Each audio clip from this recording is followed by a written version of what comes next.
এরা যেটা প্রথম যেটা করছে সেটা হলো গণভোটে দিয়া তারা বিএনপির ইগোতে আঘাত করছে।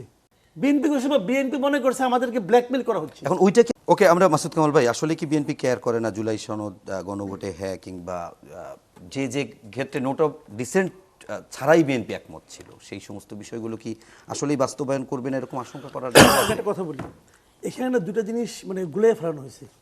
জি, আমি যেটা মনে করি যে জিনিসটা হলো 24-এর যে গণ অভ্যুত্থান জি, এবং তারপরে পরিবর্তনের একটা আকাঙ্ক্ষা, সংস্কারের একটা আকাঙ্ক্ষা, এই সংস্কারের আকাঙ্ক্ষাকেই বর্তমানে যে জুলাই সনদ যেভাবে আমাদের কাছে আসছে এবং সেটা বাস্তবায়নের জন্য যে প্রক্রিয়াটা নির্ধারণ করা হয়েছে, এই দুটো কিন্তু এক না।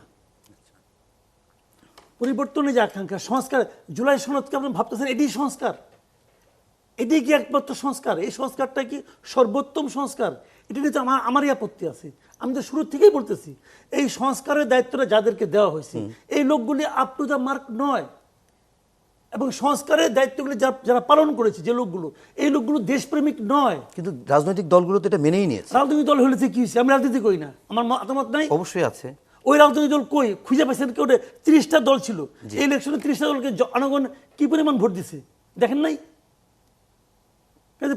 কতগুলি পলিটিক্যাল পার্টি দাঁড়াই গেছে ওখানে, এক একটা বাম পার্টি দেখবেন আপনি আধা ঘন্টা এদের বক্তৃতা দিচ্ছে, ওই বক্তৃতা দিয়ে তার কি লাভ? তাহলে এখন রেজাল্টটা কি? এখন রেজাল্ট হল উচিত ছিল কি আমি বলি আপনাকে, যা করছে সনদের সংস্কার যেটা করছে এই সংস্কারটা আমি মনে করি সর্বোত্তম সংস্কার না, এর চেয়ে ভালো সংস্কার হওয়া সম্ভব আমি মনে করি। তাদের উচিত ছিল সেই সংস্কারটা নির্বাচিত যে সংসদ তাদের হাতে উঠাই দেওয়া, যে আমরা এই সংস্কার করছি আপনারা ঠিক করেন, আপনারা আমাদের কয়টা নিবেন নেন, কয়টা নিবেন না আপনাদের ব্যাপার।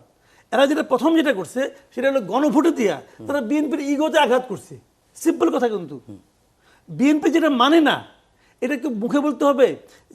যখন সংস্কার প্রক্রিয়া চলে তখনও তো বিএনপির 31 দফা তারা সারা দেশে করেছে তাদের কর্মসূচি, আবার গণভোটে হাঁ দিতেও বলেছে। তারা কি এক গণভোটে হাত দিতে বলছে এই কারণে যে বিএনপির মনের থেকে বলে নাই, বিএনপি মনে করছে আমাদেরকে ব্ল্যাকমেল করা হচ্ছে। এখন ওইটা কি আমরা দেখবো কোনটা মন থেকে বলছে কোনটা মন থেকে বলছে বলে না, সেটা এক কথা, আপনি দেখবেন না, কিন্তু এখন তো তারা মানতেছে না। এখন বুঝেন নাই তারা যে মনের থেকে বলে নাই, এখন তো বুঝতেছেন না। আমরা তো এখনো সংসদে হয়তো তারা পাস করুক। আমি বলি কি হবে, সংসদ শুরু হওয়ার পরে তাদের 31 দফা একদিকে রাখবে, জুলাই সনদ আরেক দিকে রাখবে, পৃষ্ঠার পর পৃষ্ঠা মিলাবে, যেগুলো 31 দফার সঙ্গে মিলবে সেগুলো তারা গ্রহণ করবে, যেগুলি মিলবে না সেগুলি আলহামদুলিল্লাহ আলোচনা শেষ। ওকে।